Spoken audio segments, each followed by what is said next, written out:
кишоварзони мамлакат кӯшиш менамоянд аз боду ҳавои мусоиди фасли тирамоҳ самаранок истифода бурда кишт ва шудгорро беталаф ба анҷом расонанд.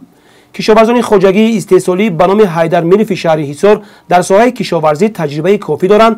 онҳо баъд аз ҷамъоварии кишти такрорӣ кишти зироатҳои ба ин мавсим мувофиқро хуб ба роҳ монданд. ҳамчунин деҳқонони ин хоҷагӣ баҳри омодагӣ ба кишти тирамоҳӣ тамоми техникаҳоро аз таъмири куллӣ бароварда ба кор сафарбар карданд. заминҳои пахта низ тоза ва ҷуфт карда мешаванд. хоҷагии тиҷоратӣ ба номи Ҳайдар Мириф дорои 300 гектар замини корами обӣ буда, аз он дар соли равон 150 гектар кишти пахта гузаронида шуд. боқимонда заминҳо зироатҳои гуногун, аз он ҷумла гандум, шолӣ, ҷав ва сабзавотҳои гуногун.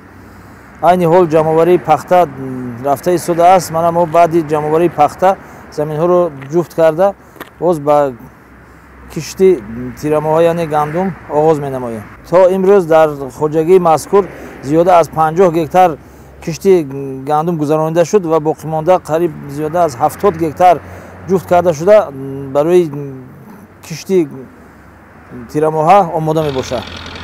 аз рӯи маълумотҳои раёсати кишоварзии шаҳри Ҳисор имсол нишондодҳои соҳаи кишоварзӣ аз ҷумла пахта, гандум, картошка, сабзиву пиёз ва дигар зироатҳо дар ҳамаи хоҷагиҳо баланду умедбахш гардидааст ва онҳо тавонистанд саривақт бозорҳои кишварро бо сабзавоти тару тоза таъмин намоянд.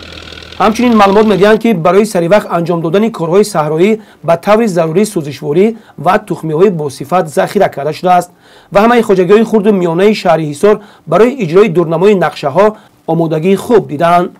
мувофиқ ба маълумотҳои роҳбари хоҷагии истеҳсолӣ ба номи Ҳайдар Мирифи шаҳри Ҳисор, соҳаи кишоварзӣ имсол назар ба соли гузашта хеле хуб шуда, ният доранд шудгор ва кишти тирамоҳиро саривақт ва беталаф гузаронанд.